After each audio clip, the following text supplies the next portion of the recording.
Em nome do Pai, e do Filho, e do Espírito Santo. Amém. Olá, você, querido irmão, querida irmã que nos acompanha. Este é o canal YouTube da Comunidade Missionária Divina Misericórdia, aqui da cidade de Batatais, estado de São Paulo. Eu sou o diácono Francisco, aqui também da Arquidiocese de Ribeirão Preto.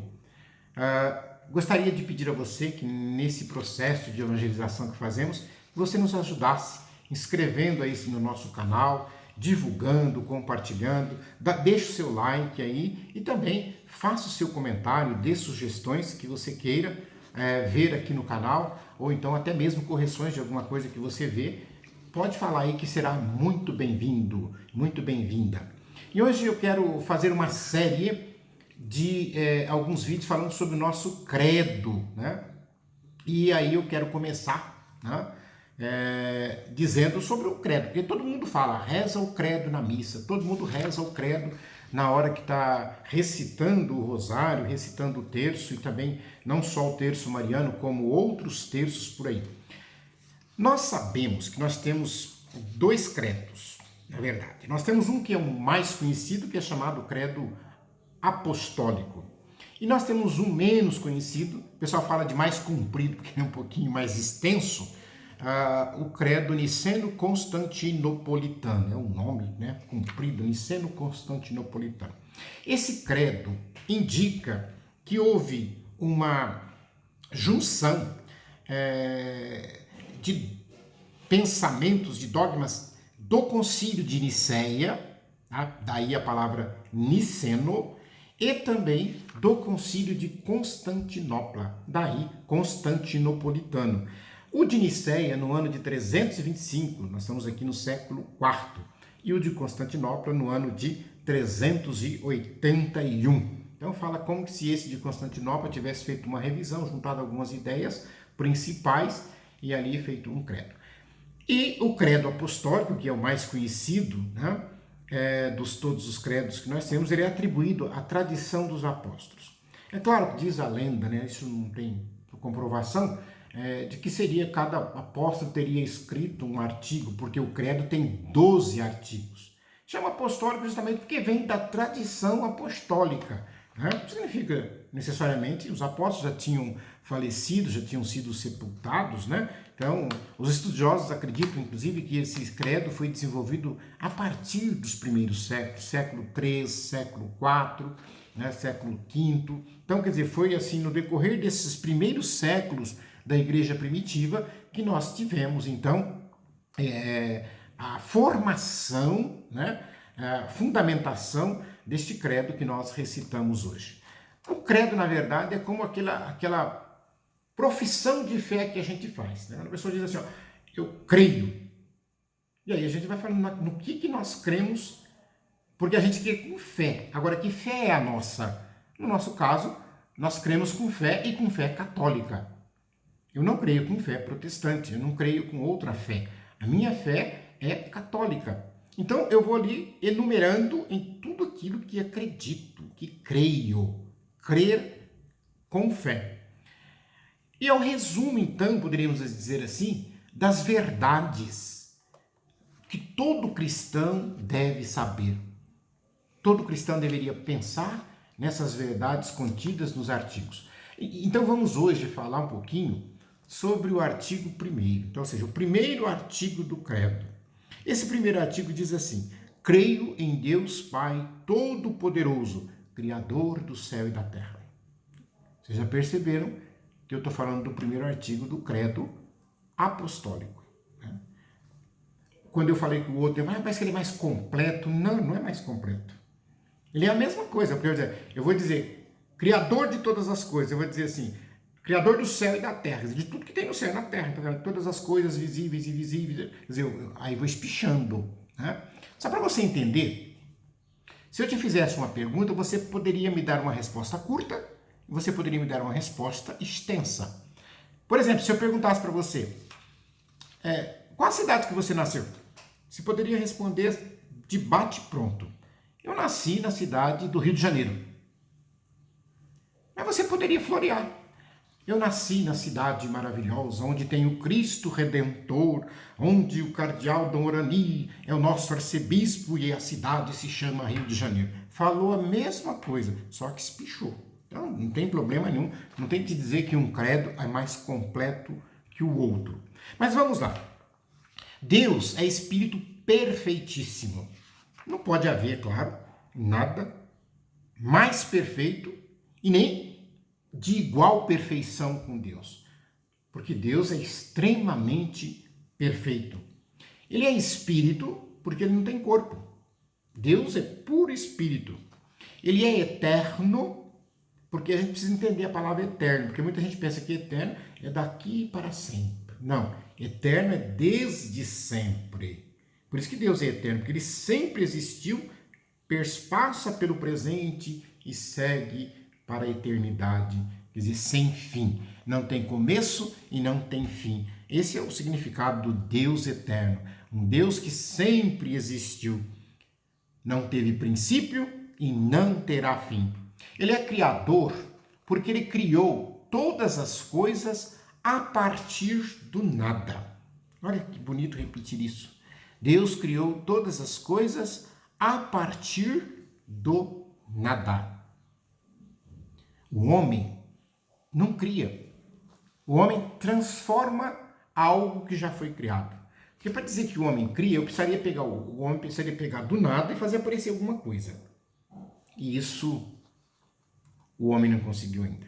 E se por acaso algum dia conseguir, somente com a permissão de Deus. Porque não vai conseguir se não for com a permissão de Deus. Vai ainda significar esse artigo primeiro, que Deus é. E aqui, a gente no catecismo, 3 palavras complicadas. Deus é onipresente, Deus é onisciente, Deus é onipotente. Vou repetir. Onipresente, onisciente, onipotente. O que é onipresente? Significa que Deus está presente em toda parte. Deus está aqui no estado de São Paulo, está lá no estado de Ceará, está lá nos Estados Unidos, está na Indonésia, está na África, na Rússia, tudo ao mesmo tempo, porque Ele é Deus. Então Ele se faz presente nessas diversas realidades. Presente na terra, presente nos céus, presente no mar, presente no ar. Deus está em todos os lugares. Deus vê todas as coisas ao mesmo tempo. Olha aqui, ó, Deus olhando assim, vê todas as coisas, passadas, presentes e futuras ao mesmo tempo. Quando Deus está olhando para você, Ele está vendo você no ventre da sua mãe, Ele está vendo você criancinha brincando, Ele está vendo você na escola, Ele está vendo você adolescente, Ele está vendo você idoso, Ele está vendo você de diversas formas. Esse é o nosso Deus. Veja bem, depois nós passamos para uma coisa interessante que eu gosto muito de discorrer sobre isso. E muita gente não para pensar. Quando eu falo que Deus é onipresente, eu faço a correlação, como eu fiz aqui, de lugar. Lugar significa espaço.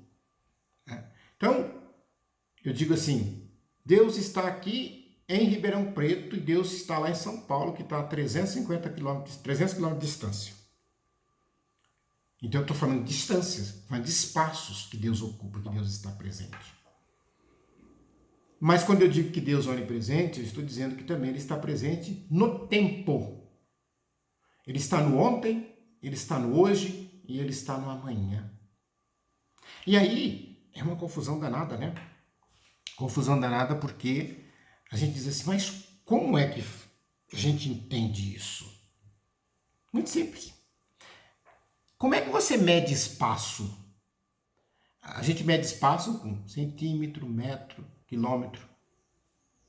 Isso é distância. Né? Então a gente diz assim, a distância de 400 quilômetros, a distância de 100 quilômetros, a distância de 10 metros. Eu estou falando de espaço.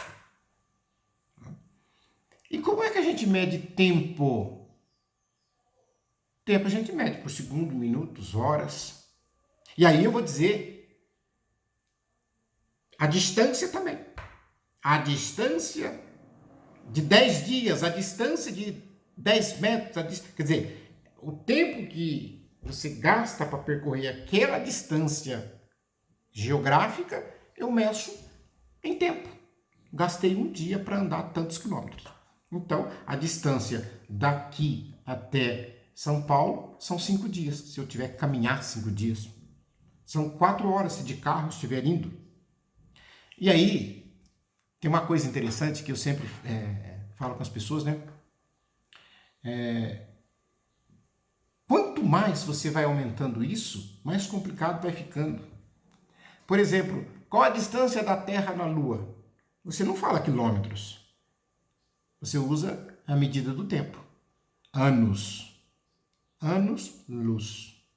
Olha que coisa interessante. Também para a gente ver que o tempo cronômetro, o cronos, é humano. Porque o tempo de Deus é o kairos, é a graça. O nosso tempo, a gente é que inventou essas coisas de hora, de minuto, de semana, de mês, de anos, nós que inventamos isso. Porque para Deus, aí eu faço sempre uma comparação. Se você sair num avião supersônico, um avião super veloz, mais veloz do mundo, se você sair para fazer uma viagem vindo do leste e indo para o oeste, ou seja, vindo do Oriente, dependendo da distância que você for percorrer e da velocidade que você fizer, você vai no tempo, você vai chegar no seu destino antes de ter saído daqui. Como? Mas vamos supor, por exemplo, você sai, é o fuso horário, né? Você saiu daqui às 10 horas e você chegou lá no outro lugar 9h30 da manhã. Por quê? Porque à medida que você vai indo, o fuso horário vai alterando.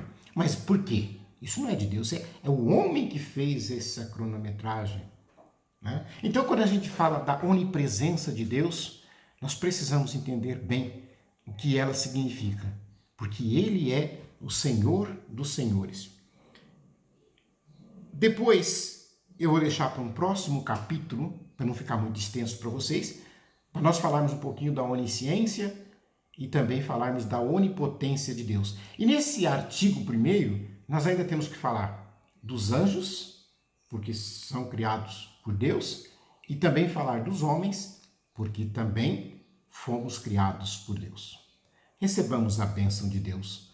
O Senhor esteja convosco, Ele está no meio de nós. Por intercessão da bem-aventurada sempre Virgem Maria, desça sobre todos vós a bênção de Deus Todo-Poderoso, Pai, Filho e Espírito Santo.